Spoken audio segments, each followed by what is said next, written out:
হিমালয়ের প্রায় ১৬,৫০০ ফুট উচ্চতায় এমন একটি হ্রদ রয়েছে যা বছরের বেশিরভাগ সময় বরফে ঢাকা থাকে। গ্রীষ্মের কয়েক সপ্তাহের জন্য বরফ গলতেই জলের নিচ থেকে ভেসে ওঠে শত শত মানুষের খুলি, হাড় আর কঙ্কাল। কিন্তু কাদের এই কঙ্কাল? কিভাবে একই জায়গায় এত মানুষের মৃত্যু হয়েছিল? যুদ্ধ, মহামারী নাকি কোনো ভয়াবহ প্রাকৃতিক দুর্যোগ? আশ্চর্যের বিষয়, তারা সবাই একই সময় মারাও যায়নি। এমনকি সবাই একই দেশের মানুষও ছিলেন না। তাহলে হাজার হাজার বছর ধরে এই কঙ্কালগুলো এখানে এলো কিভাবে? কি ঘটেছিল হিমালয়ের এই নির্জন উপত্যকায়?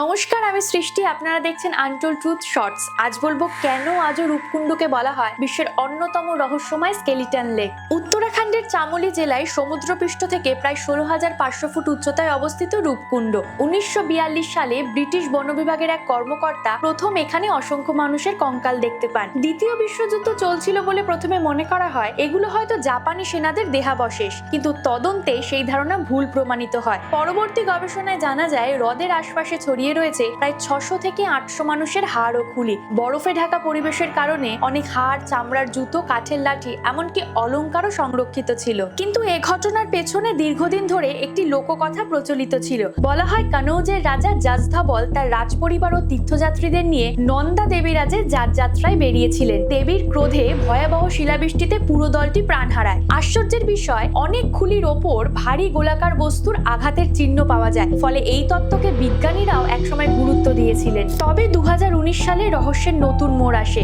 সিসিএমবি এবং হার্ভার্ড মেডিকেল স্কুল সহ আন্তর্জাতিক গবেষকদের একটি দল ৩৮টি কঙ্কালের ডিএনএ পরীক্ষা করেন। নেচার্স কমিউনিকেশনে প্রকাশিত সেই গবেষণায় দেখা যায় সব কঙ্কাল একই সময়ের নয়।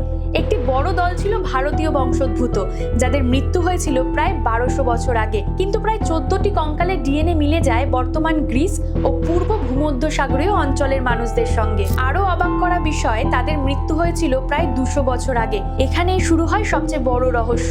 গ্রিস বা ভূমধ্যসাগরীয় অঞ্চলের মানুষ হিমালয়ের এই দুর্গম স্থানে কেন এসেছিলেন? তারা কি তীর্থযাত্রী নাকি অন্য কোনো অজানা উদ্দেশ্যে এখানে এসে পৌঁছেছিলেন? ইতিহাস আজও তার উত্তর দিতে পারেনি। গবেষণায় যুদ্ধের কোনো প্রমাণও মেলেনি, অস্ত্র বা বড় সংঘর্ষের চিহ্ন পাওয়া যায়নি। তাই বিজ্ঞানীদের ধারণা বিভিন্ন সময়ে বিভিন্ন দল প্রাকৃতিক দুর্যোগের শিকার হয়ে এখানে প্রাণ হারিয়েছিল। তবে ভূমধ্যসাগরীয় মানুষদের উপস্থিতি আজও রূপকুণ্ডের সবচেয়ে বড় অমীমাংসিত রহস্য।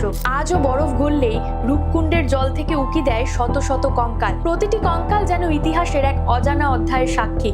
হয়তো ভবিষ্যতে কোনো নতুন গবেষণা এই রহস্যের সমাধান করবে, কিন্তু ততদিন পর্যন্ত রূপকুণ্ড বিশ্বের অন্যতম রহস্যময় স্কেলিটন লেক হিসাবে মানুষের কৌতূহলের কেন্দ্র হয়ে থাকবে। আজকের ভিডিওটি এই পর্যন্তই। ভিডিওটি কেমন লাগলো সেটা অবশ্যই কমেন্টে জানিও। যদি ভালো লাগে তাহলে একটা লাইক আর সাবস্ক্রাইব করে পাশে থেকো।